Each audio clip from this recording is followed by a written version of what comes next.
तो नमस्कार मेरे प्यारे साथियों। या तो पिछली वीडियो में हमने आपको बताया था कि आज इस वीडियो में कुछ खास होने वाला है। यह तो उस स्थिति की बात हुई जब विषय के चयन को लेकर आप दुविधा के जाल में फंसे हुए हैं। अब मैं आपको उन उपायों के बारे में इस वीडियो में बताने जा रहा हूं जो शायद आपको दुविधा के जाल से में फंसने से बचाए। मुझे विश्वास है कि यदि आप पूरी संवेदनशीलता के साथ बाहरी अफवाहों और प्रभावों से ऊपर उठकर इन पर विचार करेंगे तो शायद द्वंद्व में पड़ने से बच जाए।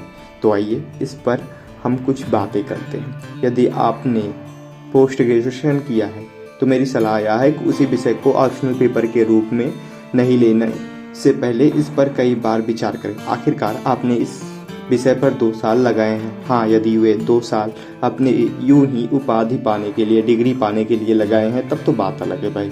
अन्यथा यह विषय आपका सबसे अच्छा साथी सिद्ध हो सकता है। वैसे भी यदि आप इस विषय को नहीं लेंगे तो कोई दूसरा विषय लेंगे और वह दूसरा विषय ऐसा होगा जिसके बारे में आपको कुछ भी मालूम नहीं है।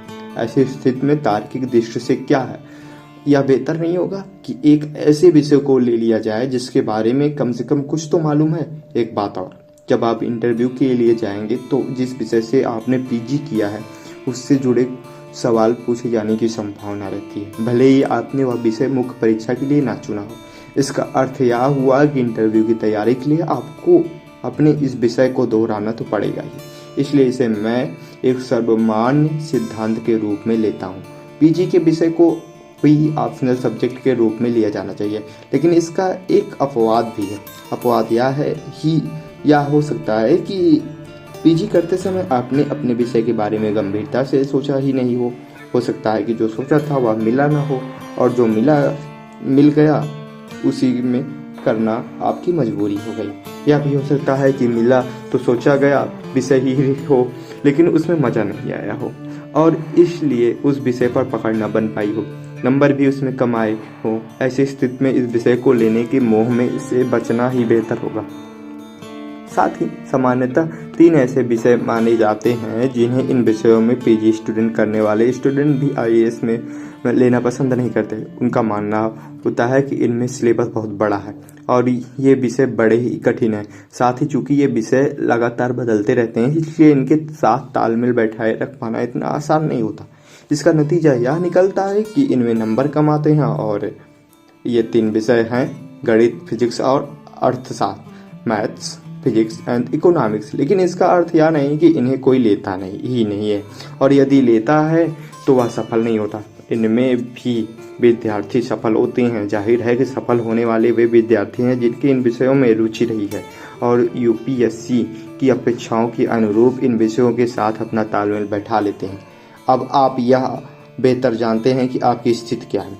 सेकंड पॉइंट, हो सकता है कि आप पोस्ट ग्रेजुएट न हो और केवल ग्रेजुएट ही हो।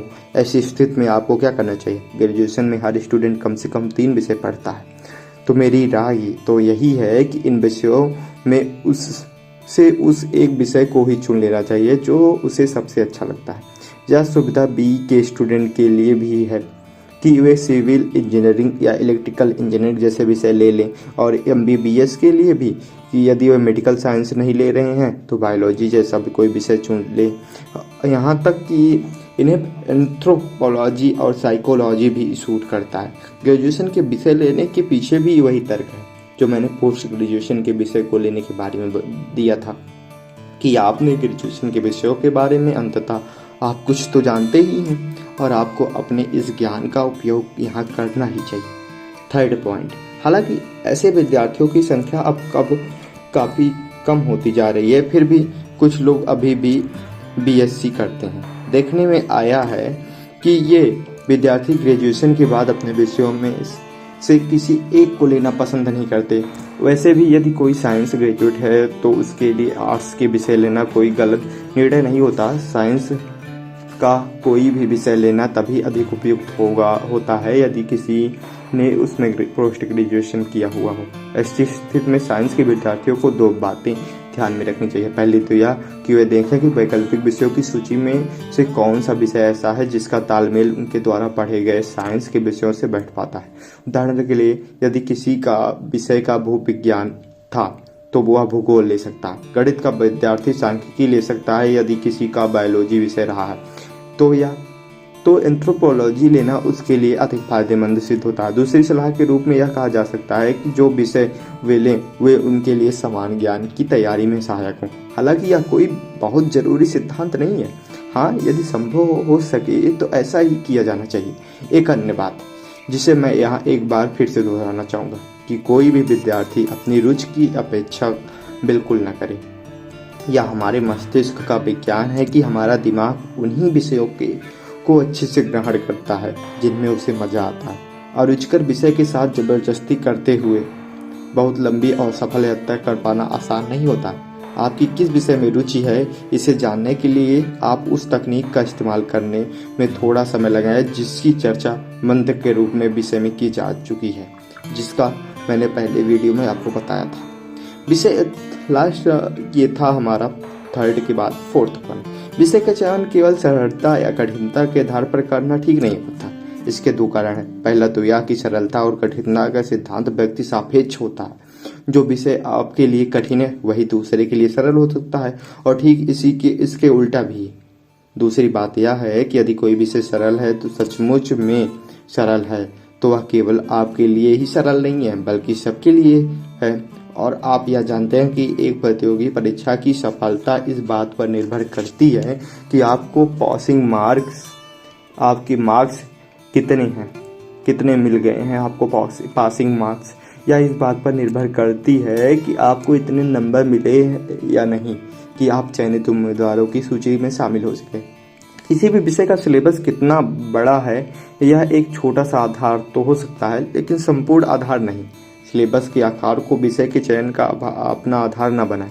आपको देखना केवल यह है कि चाहिए कि उस पाठ्यक्रम पर पुस्तकें उपलब्ध हैं या नहीं, और यदि उपलब्ध हैं तो उन्हें हैंडल कर पाना आपके बस की बात है या नहीं।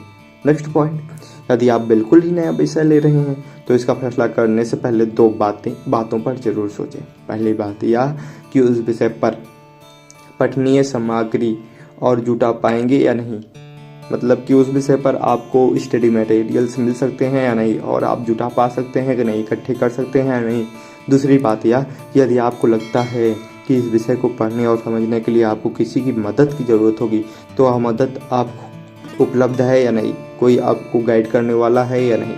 यदि आप इन दोनों ज़रूरतों को, आवश्यकताओं को पूरा नहीं कर पाएंगे तो वह विषय भी आपकी अपेक्षाओं को पूरा नहीं कर पाएगा। लास्ट पॉइंट, अंतिम बात यह है कि इस बात पर विश्वास रखिए कि कोई विषय आपको IAS नहीं बना सकता। यह आप ही होंगे कि किसी भी विषय को लेकर IAS बन सकते हैं। इसलिए आप अपनी सफलता और असफलता का श्रेय विषय को न देकर खुद लेने के सिद्धांत को अपनाएं कि मैं ही हूँ जो इस विषय को लेकर IAS बन सकता हूँ। ये विषय की वजह से मैं IAS नहीं बन सकता। जैसे मैं सोचूं कि मैं गणित की वजह से IAS नहीं बन सकता, मैं इकोनॉमिक्स की वजह से IAS नहीं बन सकता, तो ऐसा नहीं है। मैं इस विषय को लेकर बन सकता हूँ, इसकी वजह से नहीं बन सकता, ऐसा नहीं।